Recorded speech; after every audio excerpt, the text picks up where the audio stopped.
Salut à tous. Vidéo tardive, mais vu que là je vais utiliser les bases de données là pour du travail perso, je me suis dit autant faire une petite vidéo en même temps sur PostgreSQL PostGIS, puis c'est sur ça que je vais travailler là dans quelques minutes. Donc là aujourd'hui vidéo sur, je vais vous présenter présentation de PGAdmin. Donc là c'est le 3. Bon, c'est par rapport à PGAdmin 4 et 5, c'est quasiment la même interface.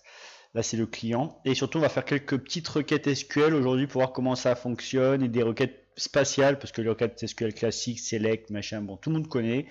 Mais on va voir comment exploiter les requêtes spatiales au travers de PostgreSQL et de son extension PostGIS. Donc, voilà, aujourd'hui un peu d'SQL, ça change un peu, et voilà, pas trop de QGIS, parce que trop de QGIS tue le SIG et la chaîne surtout. Enfin, non, c'est pas vrai, vis-à-vis de la chaîne, je devrais faire que des vidéos QGIS normalement. Mais aujourd'hui, on va changer. Un peu de base de données, ça fait pas de mal. Donc aujourd'hui, là on est sur PGAdmin 3, PostgreSQL PostGIS. Ok, donc on a les deux. Donc je vous conseille d'aller voir toutes mes vidéos sur PostgreSQL PostGIS. Il y en a pas mal sur la chaîne. Et aujourd'hui, on va travailler, on va faire vraiment. Mais salut à tous, salut. Oh, il y a du monde là, qu'est-ce qui se passe? 22h22, c'est l'heure ou que. Hein, bon. Et donc aujourd'hui, on va un peu voir quelques requêtes SQL, c'est-à-dire, alors on va voir les plus basiques, calculer une surface, qu'est-ce qu'on va voir encore? Je les ai sous les yeux, hein, les requêtes qu'on va faire. Calculer une surface, est-ce qu'on fait une longueur? Ouais, j'ai des lignes, donc on pourra calculer des longueurs, voir un peu la géométrie des couches, voilà. Donc on va commencer tranquillou aujourd'hui à vous présenter, voilà, calculer les X et les Y pour les points, voilà. Des petites requêtes classiques qu'on peut faire avec PostGIS et qu'ensuite, voilà, et après, petit à petit dans notre vidéo, on ira un peu plus loin. Voilà. Donc, tac, tac, tac. Alors, aujourd'hui, là, je vous présente PGAdmin 3, d'accord. Donc, tac, tac, tac. Donc, PG, alors là, je peux présenter PostgreSQL PostGIS, même si j'ai eu beaucoup de vidéos sur ça. Hein. Mais aujourd'hui, je vais vous présenter, on va faire des petites requêtes et d'abord, je vais vous présenter l'interface. Donc, comment ça se présente? Parce que je crois que je n'ai jamais présenté l'interface vraiment de PGAdmin. Alors là, c'est le 3, mais le 4, c'est pareil. Alors, la différence entre le 3 et le 4, c'est que le 4, s'il y a un volet web, donc PGAdmin 4, c'est aussi disponible en volet web. Là, on est en client lourd. Donc, alors là, comme je suis sur plusieurs écrans, n'hésitez pas salut à tous, n'hésitez pas à poser vos questions. Attendez, il marche le son ou bien? Oui, n'hésitez pas à poser vos questions dans le chat et j'y répondrai au fur et à mesure. Donc là, on est sur PGAdmin, donc interface d'administration de base de données PostgreSQL, PostGIS et toutes les extensions qui vont avec, parce qu'il n'y a pas que PostGIS comme extension, il y en a des dizaines et des dizaines dans PostgreSQL. Donc voilà, donc là, on se connecte au serveur, c'est-à-dire au serveur de base de données. Là, en l'occurrence, je suis en localhost, donc en local, le serveur base de données est en local sur mon PC. Port 5432, c'est le port officiel de Postgre, mais vous pouvez le changer comme vous voulez. Et là, il y a les bases de données, d'accord? Dans la base DBtuto que j'ai créée, comment je sais que c'est une base de données PostGIS? Pourquoi? Parce que j'ai l'extension PostGIS. Très très important que vous créez une base de données SIG, veuillez ajouter l'extension PostGIS pour qu'il y ait les fonctions spatiales qui s'activent. Et entre autres, qu'est-ce que va faire PostGIS? PostGIS va ajouter un nouveau type de données qui sont les données géométriques, d'accord, et qui permettent du coup de faire des calculs de surface, la géologue, etc., etc., etc. D'accord. Ici, vous avez la base de données, vous avez les schémas, donc j'en ai créé deux. Il y a le schéma data 1, et puis il y a le schéma public qui est toujours présent. Et dans le schéma, vous avez plusieurs tables, vous avez des séquences. FTS, c'est Full Text Search, donc on verra pas là parce que c'est quelque chose de particulier. En gros, c'est pour analyser les bases de données, les textes en mode base de données. Donc voilà. Et là, vous avez les couches, d'accord? Si je tape sur Iris croisement entreprise, tac, et que j'ouvre, j'ai les colonnes ici, d'accord? Contraintes, c'est les clés primaires.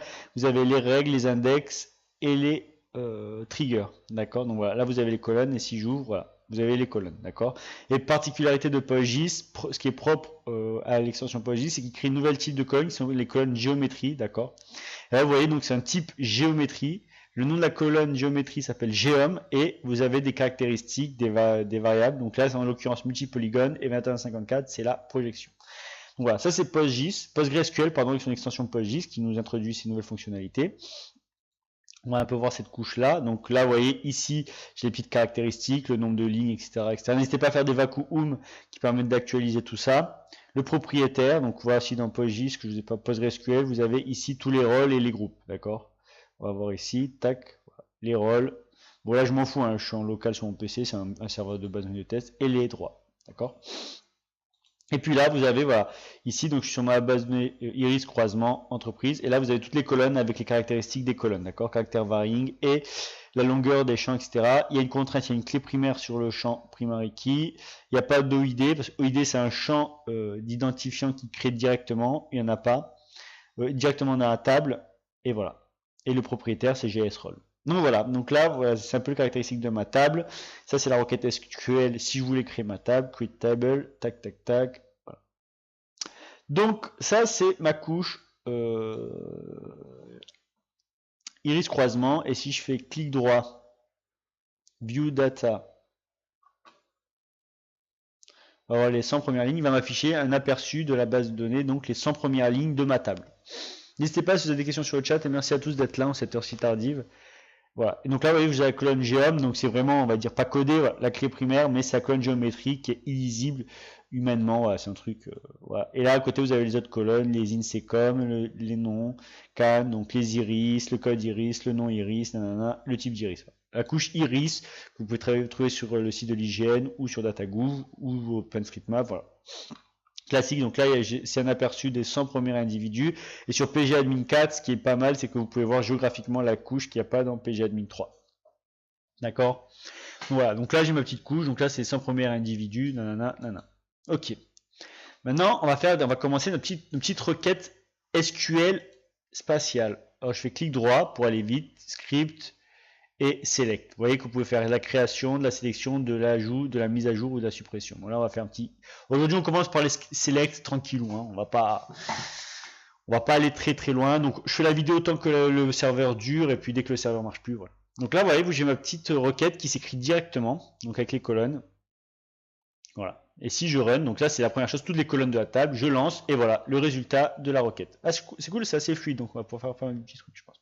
Donc voilà, là j'ai le résultat de la requête et comme j'ai pas fait de sélection, de filtre, tac, tac, tac, tac, tac, vous voyez, il m'a sélectionné tous les éléments. Là il me met 50 en aperçu, il m'a sélectionné toutes les iris. D'accord? Donc ça c'est, j'ai rien fait, j'ai juste fait clic droit select et voilà. Maintenant si je veux juste sélectionner, retirer, on va dire la colonne, alors je vais faire une sélection sans la colonne, on va dire. Salut Fanny, est-ce que tu montreras les triggers dans une prochaine vidéo tout ça, les requêtes récursives, les triggers, les requêtes encastrées, les requêtes enchaînées, voilà, chaque chose en son temps. Ça, prochaine vidéo Fanny, on verra tout ce qui est trigger, requêtes récursives, etc. Là aujourd'hui on commence les sélections classiques et puis on verra aussi voilà, les requêtes récursives, on verra les boucles, on verra les conditions, on verra les requêtes, les sous-requêtes, voilà, chercher le mot, mais là aujourd'hui les sélections. Donc on en a du basique aujourd'hui, pas du basique, j'aime pas ce mot parce que ça fait péjoratif, mais on est dans le début, l'initiation. Et après on va monter en puissance. Donc voilà, donc là j'ai des colonnes, donc d'accord. Alors attention, vous voyez quelque chose de très important, comme les colonnes sont écrites en minuscules, voilà, il n'y a pas d'accolade. Si les colonnes avaient été écrites en majuscules, là il aurait fallu une accolade au début et à la fin du nom des colonnes. Ça c'est une petite particularité. N'hésitez pas à liker la vidéo, à partager, à vous abonner, à devenir membre soutien. Je le dis, voilà, n'hésitez pas si vous aimez. Maintenant, je vais supprimer une colonne, je vais supprimer le code INSEE. D'accord? Je vais supprimer le code INSEE. Donc, qu'est-ce que je fais? Tac, je prends, je supprime. Voilà. Alors, attention, virgule, c'est pour séparer les champs. D'accord? Point virgule, ça stoppe la requête. C'est une requête, ça permet de terminer la requête, même si on peut mettre des choses après le point virgule. Donc, voilà. Et là, je relance. Et là, comme j'ai dégagé le code l'INSECOM, vous allez voir. Donc, je vais relancer. Voilà. Tac. Vous voyez, hop, l'INSECOM n'y est plus dans mon résultat. Très important. L'INSECOM n'y est plus. Donc voilà. Donc là, attention, je n'ai pas créé de table. C'est juste le résultat de la requête. Rien de plus. Ok? Donc il n'y a rien de plus, c'est juste le résultat de la requête. Je n'ai pas créé de table, voilà. Maintenant, je veux renommer une colonne. Je vais mettre le de non com, je vais mettre commune. Ok. Alors, donc pour mettre le nom de la commune, je veux pas qu'il écrit non com, je veux le nom de la commune. Je vais mettre de tag as commune.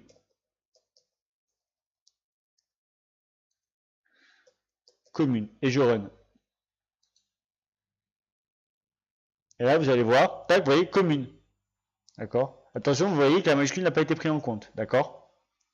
Si j'avais fait comme ça, tac, tac, n'importe quoi.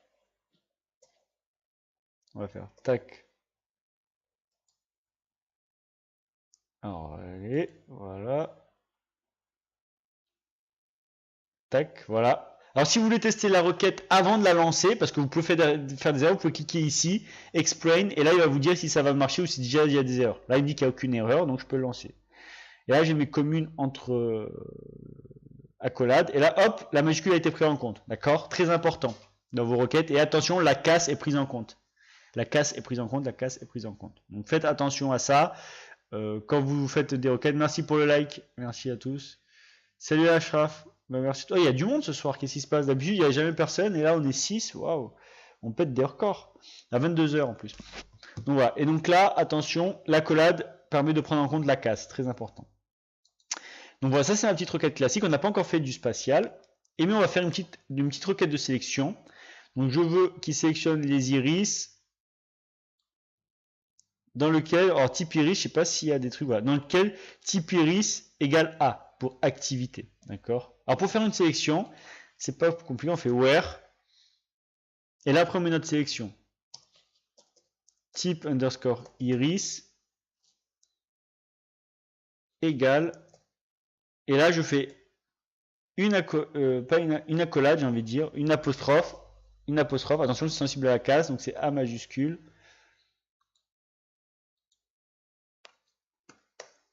Voilà. Alors là on est en mode base de données. Là je vérifie que ma requête est correcte. Parfait, il me dit que la requête est correcte. Je lance le truc et là, hop, il m'a fait ma sélection.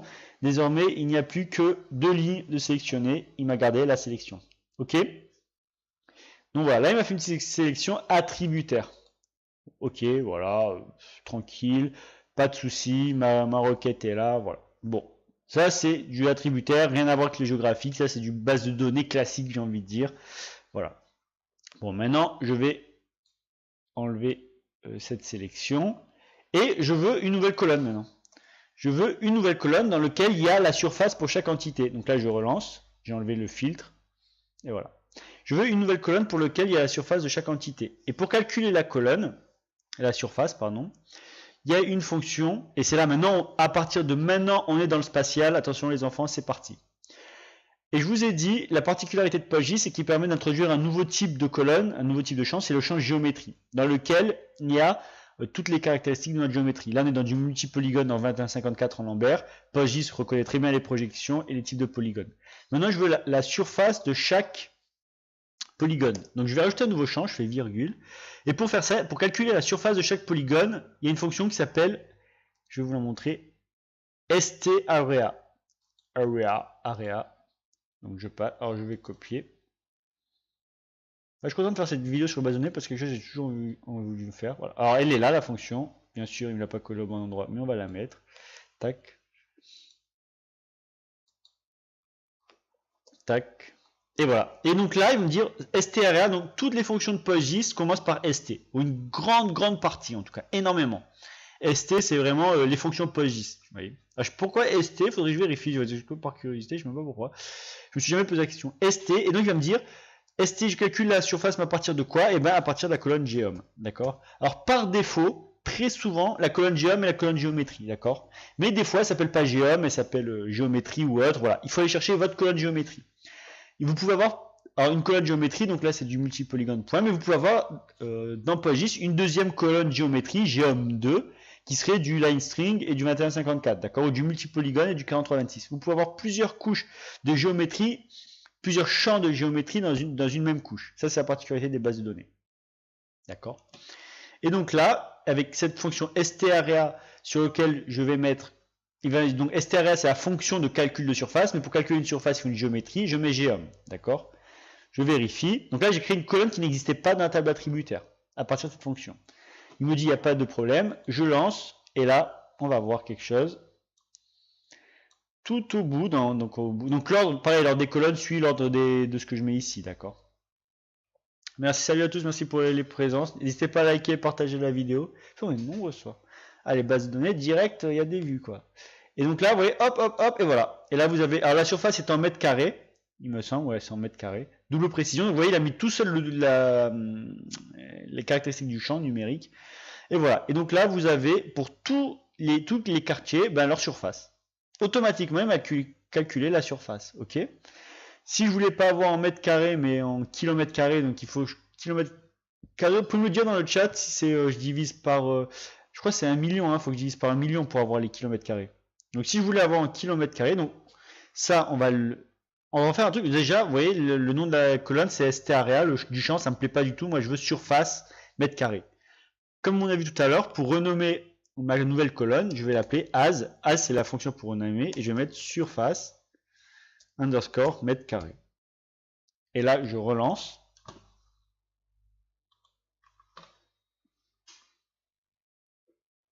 Et là, vous voyez que ma nouvelle colonne, donc qui est issue, qui calcule à partir de ma colonne géométrie, donc j'ai vraiment créé une colonne. Vous voyez, hop, surface mètres carrés. Super. Et mais je veux une autre colonne en kilomètres carrés, et pour ça, je fais virgule. Je vais reprendre ça. Donc virgule pour ajouter une nouvelle colonne. À la fin de la dernière colonne, ne mettez pas de virgule. D'accord? Vous pouvez indenter, vous pouvez indenter si vous souhaitez. Vous voyez, là c'est à la suite, mais je peux me passer à la ligne, c'est pareil, il n'y a pas de souci. Je pourrais mettre. Et là, je vais faire. N'hésitez pas si vous avez des remarques sur le chat, diviser par 1 million pour avoir un mètre carré, en kilomètre carré. Et là, je ne vais pas mettre as mètre carré, je vais mettre as kilomètre carré. On vérifie que c'est bon. Donc très important le mode base de données. Voilà, il me dit qu'il n'y a pas d'erreur. Et là, je relance. Et là, vous allez voir qu'il m'a créé une nouvelle colonne avec la surface en kilomètres carrés. Alors, je mets divisé par 1 million, mais s'il faut, c'est pas ça. Mais je pense que c'est ça. Donc, pour passer de mètres carrés à kilomètres carrés, je pense qu'il faut diviser par 1 million de mémoire. Et voilà. Donc là, vous voyez, j'ai créé deux champs qui n'existaient pas initialement, mais grâce à la fonction STAREA, j'ai créé ma colonne surface. OK? Et à partir de cette colonne surface, je vais pouvoir faire une nouvelle sélection. Je vais sélectionner les iris, where, donc surface underscore mètre carré et supérieur à, on va mettre, on peut mettre des espaces, donc on va mettre à tac tac tac 500 000 mètres carrés. Ok, ouais, 500 000, ouais. Et là, si je relance, alors s'il y a une erreur ou pas. Et vous voyez, hop, il me dit la colonne n'existe pas. Et ce qui est vrai, la colonne dans la table originelle n'existe pas. Donc il me dit c'est pas bon. Donc pour pallier à ça, parce qu'en fait j'ai créé une colonne et en même temps je lui demande de faire un filtre sur cette colonne, qu'est-ce qu'il faut faire? Eh ben on va pas mettre le nom de la colonne, on va juste remettre la fonction. Alors, attendez, parce que ma souris, elle est. J'ai acheté une nouvelle souris, elle est bien, mais elle est autonome. Elle fait ce qu'elle veut un peu. Tac, tac, voilà. Donc je remets la fonction. Et là, il va me dire il n'y a pas de souci. Ouais, il me dit c'est bon. Et là, je relance le script. Et là, il va me sélectionner les quartiers dont la surface est supérieure à 500 000 mètres carrés. Et donc là, vous voyez, il m'en a sélectionné, vous voyez écrit en bas 14. Voilà. Donc là, vous voyez, j'ai fait première sélection spatiale, là, en direct. On a fait une sélection sur la surface. La fonction STREAGEOM, donc là vous avez une couche géométrique. Alors je vous conseille d'aller voir mes anciennes vidéos pour voir comment importer des couches SIG dans PostGIS. Moi je le fais au travers de QGIS, comme ça c'est plus rapide. Donc il y a plein de vidéos sur la chaîne, je vous conseille d'aller les voir sur comment Shapefile to PostGIS, QGIS to PostGIS, il y en a plein pour voir comment importer des données SIG directement dans PostGIS. Voilà. Et donc voilà. Et donc là j'ai fait ma première sélection spatiale. Sélectionne-moi les quartiers qui font plus de 500 000 m². N'hésitez pas à liker la vidéo, à la partager. Et à mettre et aller voir les autres vidéos sur la chaîne pour compléter vos compétences sur PostGIS parce qu'il y en a pas mal. Donc voilà, ça c'est la première chose, tranquillou. On a fait petit calcul sur les surfaces. Et bien sûr, tous les traitements SIG qu'il y a dans QGIS, vous pouvez les faire dans PostGIS directement. Et ça, c'est la folie. D'accord? Donc voilà, on a fait un petit ST area tranquillou. Voilà, donc là c'est le début. Voilà, on peut faire des sorties KML, on peut vraiment et on va voir progressivement comment faire plein de requêtes, etc., etc. Ok. Alors là on était voilà, on a fait notre petite première section spatiale. Donc et là on va faire un truc. Je vais faire, ah, voilà, donc ça c'est ma première requête. Alors ma requête, qu'est-ce que je veux en faire? Je veux la garder, je veux pas la perdre parce que je vais m'en servir plein de fois. Soit je la sauvegarde, d'accord, ici, save file clairement, et vous sauvegardez votre requête en .sql, d'accord, et vous avez, voilà, il demande de la sauvegarder en .sql, donc je vais le sauvegarder, voilà, desktop. Voilà. Ah, je suis sur Linux, hein, les gars, donc ne parlez pas, c'est la classe à Dallas, et voilà. Et là, voilà, je sauvegarde ma requête SQL et elle sera stockée en mode SQL sur mon PC, d'accord. Donc ça, c'est la première chose, vous pouvez la sauvegarder.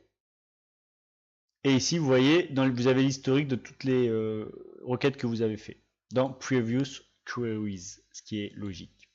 Ok, c'est bon pour tout le monde. Est-ce qu'il y a des questions pour cette première requête? Non, c'est bon, il n'y en a pas. Bon, parfait. Alors maintenant, je vais mettre une nouvelle requête. Et alors, je sais pas ce qui va se passer. Franchement, là, j'ai mis une nouvelle requête à la suite. Peut-être qu'il va me bugger. Voilà, parfait. Alors, vous voyez, là, j'ai mis une deuxième requête. Elle a pris le pas. Et si vous faites ça, là, alors, je supprimais cette requête. Okay. Donc là, j'ai fait. Donc, on peut faire plusieurs requêtes à la suite. Et là, si vous faites cette requête, donc select tous les champs depuis les géométries colonnes. Donc là, dans la base de données, là, je suis dans quelle base de données là? Je sais même plus. Tac, tac, tac. On va y retourner. Dans la base de données, dans la base de données DB Tuto, oh, parfait. Il y a un schéma, le schéma data 1, et il y a plusieurs tables. Et cette requête,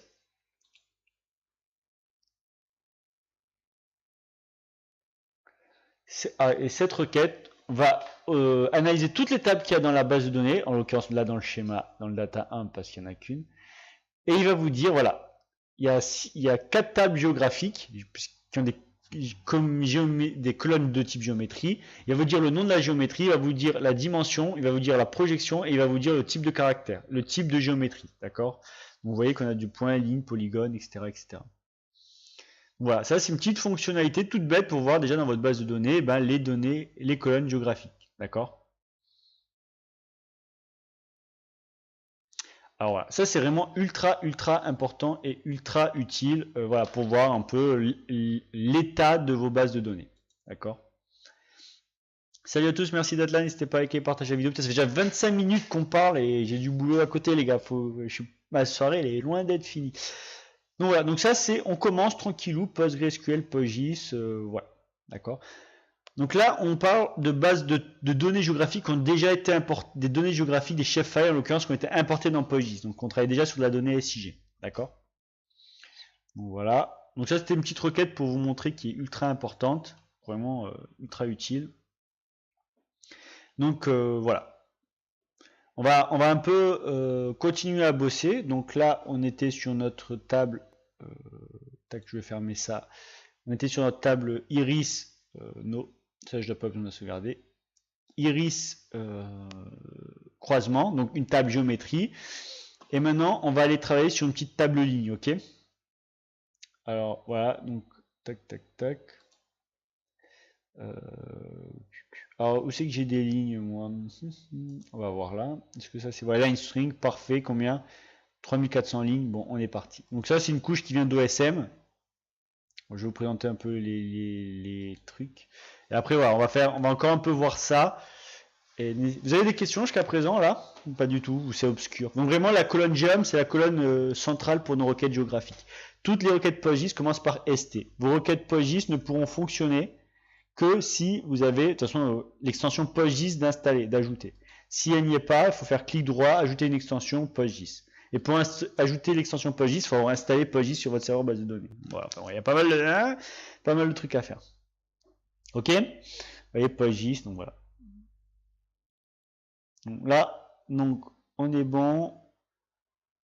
On va un peu vite voir notre couche OSM tuto qui est en line string. Voilà.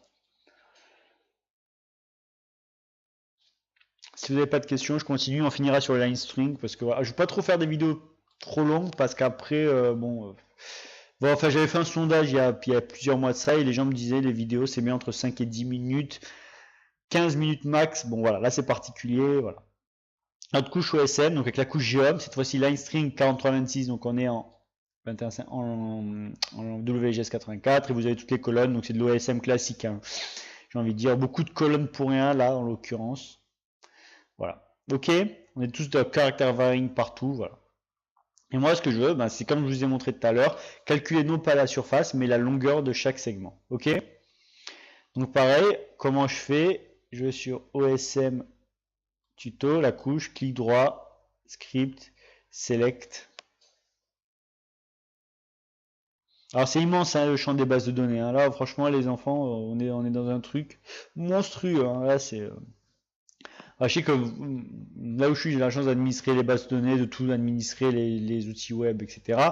Mais il y a des structures immenses où il y a des DB managers, il y a des développeurs web mapping, voilà, il y a des sigistes, voilà, il y a vraiment tous les métiers.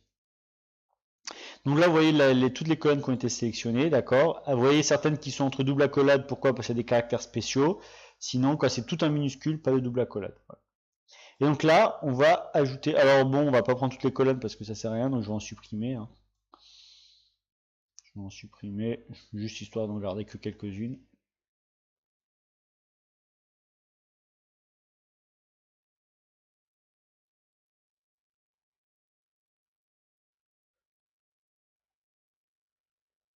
Tac, voilà, on va supprimer, on va en garder quelques-unes. Voilà, très bien, très bien.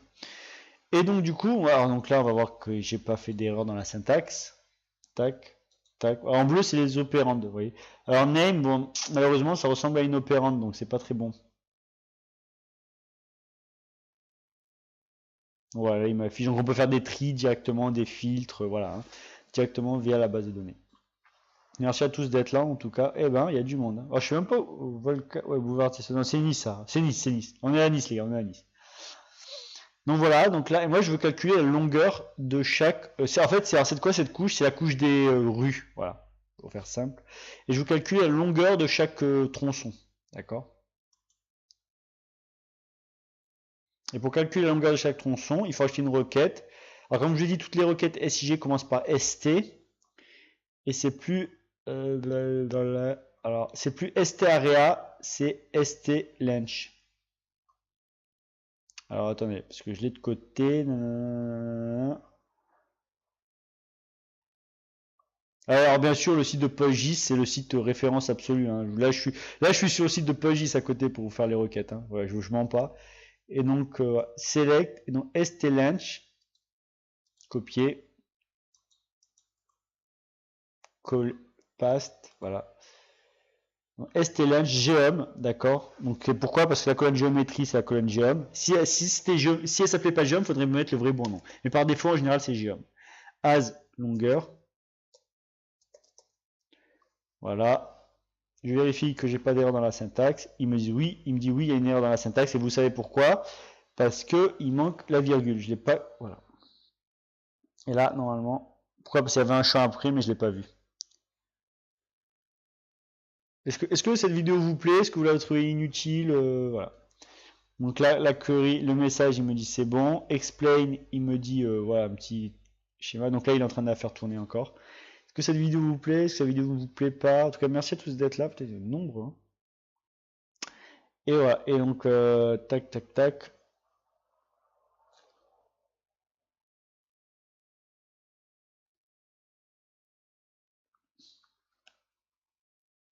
Donc là, il tourne. Hein. Je pense. Non, je peux la lancer là. Et donc là, je vais lancer la requête. La data output, c'est le résultat. Hein. Attention, les requêtes peuvent être très très longues. Hein. Et voilà, et le résultat, et là j'ai ma colonne longueur, voilà, avec la longueur. Alors là, je crois que... Alors, quel est le format de la longueur? Je vais vous dire ça.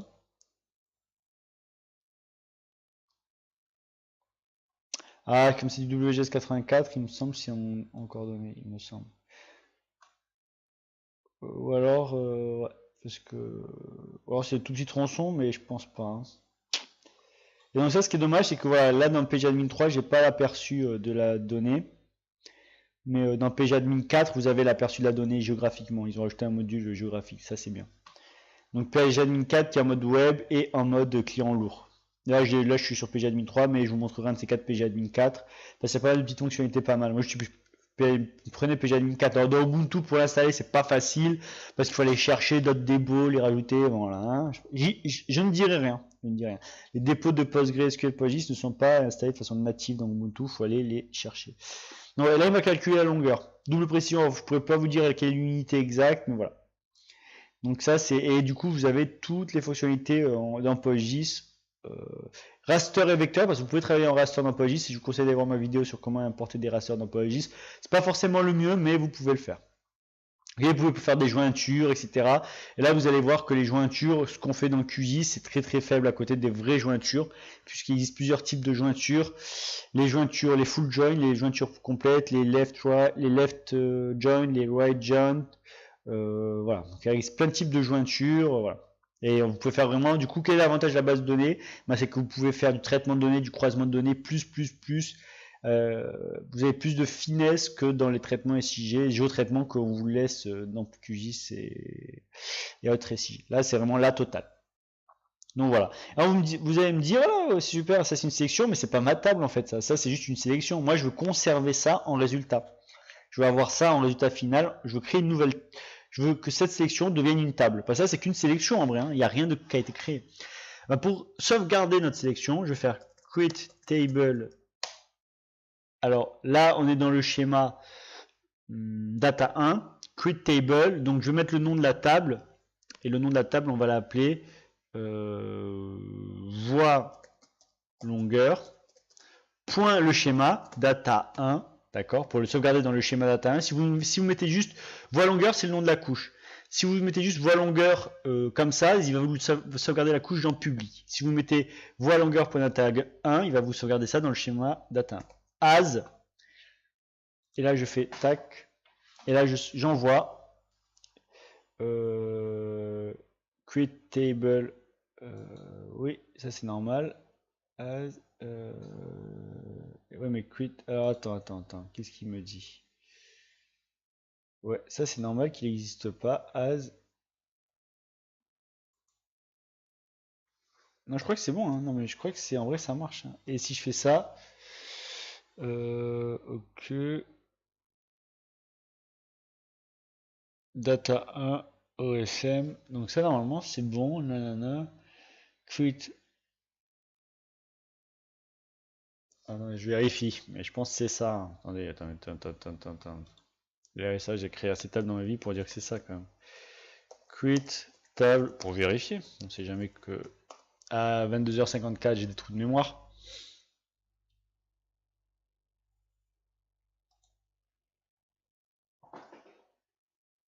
Donc je vais sur le site de PostgreSQL.org.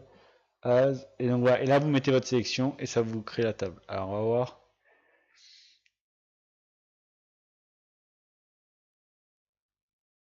Ah ouais, vraiment énormément d'options hein, pour créer une table. Hein. Ouf, il y en a énormément.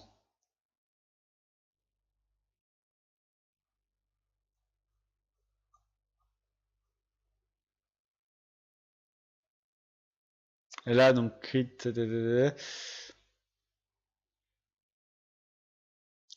voix longueur. Alors, si je mets juste voix, peut-être c'est l'underscore qui n'aime pas. Ah, si, c'est ça. Cherchez pas. Ça, cherchez pas. Comme j'ai mis un underscore, il faut que je mette ça entre. Voilà. Et là, hop.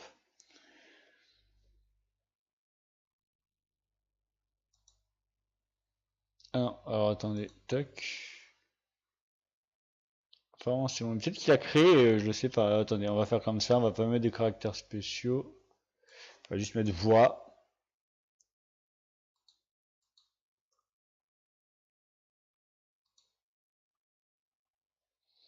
Et donc attendez. Ah non, mais schéma, putain, je suis con, je suis con. Schéma voix doesn't exist, parce qu'en fait, il faut mettre l'inverse. En fait, c'est toujours l'inverse. Donc, data 1, point voix. Et normalement, là, c'est bon. Voilà, pardon. Donc, c'est schéma et puis nom de table. Et ouais, merci.